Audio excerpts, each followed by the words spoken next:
मित्रांनो नमस्कार, मी श्रीधर कुंभार पुन्हा एकदा माझ्या घाटी भेटी चॅनलमध्ये सर्वांचं स्वागत करतोय। आज आपण एक अशी यात्रा पाहतोय की जी खूप मोठ्या पद्धतीने होते आणि बरेचसे गावकरी या यात्रेमध्ये सहभागी असतात। कोल्हापूर जिल्ह्यामध्ये आपल्या पश्चिम भागात म्हणजे गडहिंग्लज, आजरा, चंदगड या भागामध्ये या खूप मोठ्या पद्धतीने यात्रा होतात आणि ती यात्रा म्हणजे महालक्ष्मी यात्रा। तर या भागामध्ये मित्रांनो 5 वर्ष असतील, 6 वर्ष असतील किंवा 10 वर्ष असतील, त्याच्यापेक्षाही 25 वर्ष 50 वर्षांनी देखील मोठ्या यात्रा इथं होत असतात महालक्ष्मीच्या।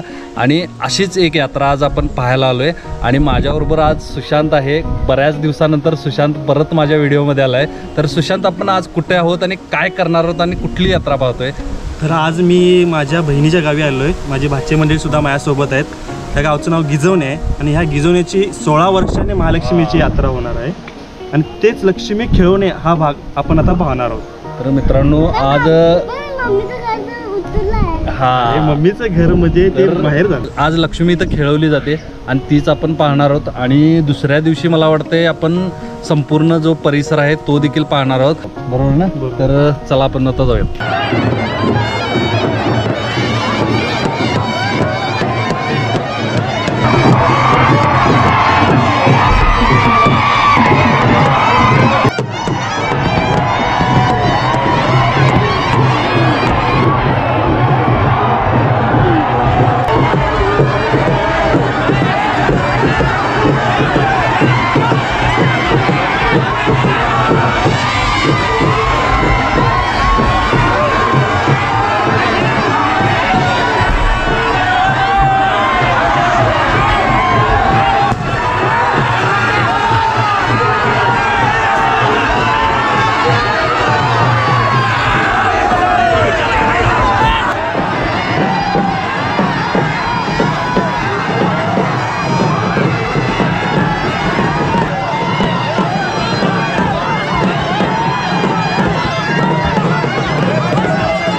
तर मित्रांनो, काल आपण गिजवणे ते लक्ष्मी खेळवली आणि साधारण मला वाटते 3:30-4 वाजेपर्यंत आपण होतो. सुशांत कुठं काल रात्री हरवला मला माहीत नाही. गर्दी इतकी होती की खूप गर्दी होती आणि आम्हाला कुठं आपण म्हणजे एकमेकाला आम्ही सोडून कुठं गेलो आम्हाला माहीतच नव्हतं. आणि मला वाटते फोनचा पण आपल्याला काय आवाज वगैरे येत नव्हता, कारण इतकी गर्दी होती. तर यात्रेचा मित्रांनो दुसरा दिवस आहे आणि आत्ता सध्या मी गडिंग्लजमध्ये आहे आणि गडिंग्लजमध्ये बस स्टँडवर इतकी गर्दी झाली आहे ती मला तुम्हाला दाखवावीशी वाटली, म्हणून परत मी गडिंग्लजमधून सुरुवात करते. आणि आपण आता जेवणासाठी यात्रेला जातोय कुठं, गिजवण्यामध्ये. तर गडिंग्लजमध्येच पार्किंगची सोय केल्या म्हटलं तर वावगं ठरणार नाही, कारण का इथून चलत जावं लागणार आहे असं वाटतं. बरीचशी मंडळी आता चालत पण चालल्या. तर काय करूयात की आपण जो ट्रॅफिक जो झालेला आहे तो प्लस इथली गर्दी यात्रेची ती पाहूयात आणि जाता जाता आपण म्हणजे मध्ये जेवण पण करणार आहे. आणि त्याच्यानंतर आपण यात्रेचं म्हणजे जी काही दुकानं आलेली आहेत किंवा पाळणे वगैरे आले आहेत हे सगळं आपण तिथं आता जाऊन पाहणार आहोत. तर चला.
तर मित्रांनो, आता आपण मगाचपासून बघितलं की झालेली यात्रेसाठी गर्दी, ट्रॅफिक जाम, त्याच्यानंतर मंदिर पाहिलं, मित्राकडे आपण जेवलो आणि आत्ता जस्ट आपण यात्रेचं जे प्रमुख आकर्षण म्हणतो म्हणजे काय सांग, पाळणं. हां, पाळणं आणि महिलांच्यासाठी खरेदीची जी गोष्ट म्हणजे ती दुकान आहे आणि लहान मुलांसाठी आईस्क्रीम, भेळ, काय भरपूर काय आलेलं आहे. तर त्या गोष्टी आता आपण पाहणार आहोत की यात्रेचं म्हणजे मला वाटतं आमचा शेवट असेल या व्हिडिओचा, जिथं आम्ही संपूर्ण यात्रेतला जो मेन जो भाग आहे तो आपण आता फिरवणार आहे खरेदीचा. तर साईडला बघू शकताय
तर मित्रांनो, सुशांत पुन्हा एकदा गायब झालेला आहे. म्हणजे तो कुठं यात्रे तिकडे गेलेला आहे, ते आता मी परत शोधायला जातोय. तर व्हिडिओ मित्रांनो आता इथं आपण थांबवतोय. आणि एकूणच ही यात्रा कशी वाटली किंवा ही लक्ष्मी खेळण्याची पद्धत कशी वाटली, किंवा यामध्ये जे 90-80 वर्षाची लोक देखील होती, ती देखील लक्ष्मी खेळवण्यात दंग होती, ते कसं वाटलं तुम्हाला? तुम्ही काय काय या यात्रेत केला नक्की लिहा कमेंटमध्ये. आणि माझं चॅनल लाईक करा, सबस्क्राईब करा, मित्रांना देखील सबस्क्राईब करायला लावा. कारण मी आसपासच्या भागातले किंवा व्लॉग बनवत असतो, त्यामुळे आसपासच्या भागात ज्या घडणाऱ्या गोष्टी आहेत त्या तुमच्यापर्यंत नक्कीच येतील. माझं चॅनल कसं वाटलं नक्की लिहा आणि मित्रांपर्यंत परत पोचवा. येणाऱ्या काळात नक्कीच याच्यापेक्षा एक आणखी काहीतरी वेगळं घेऊन येण्याचा प्रयत्न असेल. तर मित्रांनो आता थांबतो इथं. धन्यवाद.